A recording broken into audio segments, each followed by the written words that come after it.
Welcome back to my channel. আজকে সাহস করে একটা মিনি ব্লগ বানাচ্ছি। কিছু ভুল ত্রুটি হলে প্লিজ ক্ষমা করে দিও, আমি নেক্সট টাইম থেকে শুধরে নেওয়ার চেষ্টা করব।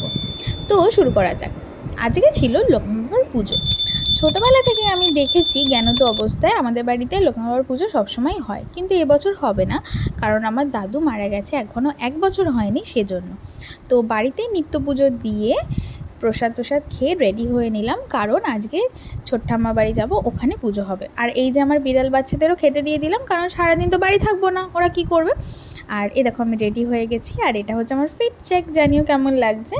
মা বাবা অলরেডি চলে গেছে, ওখানে কাজকর্ম আছে তাই ওরা আগে থেকে চলে গেছে। আর এই যে ভাই আসলো, আমাকে নিয়ে যাচ্ছে, বেশি না 5 মিনিট মতো রাস্তা।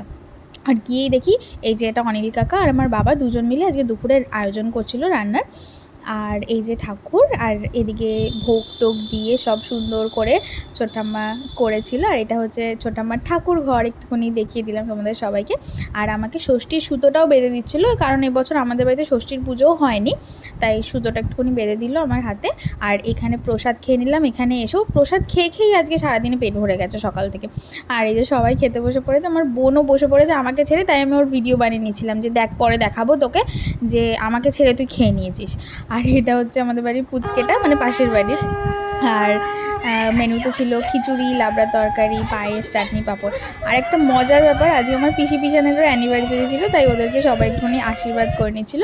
বাড়ি ফিরে টিউশনি পড়ালাম, যেটা আমার কাজ, সেটা করে আর এরম করে আজকে দিনটা শেষ করলাম।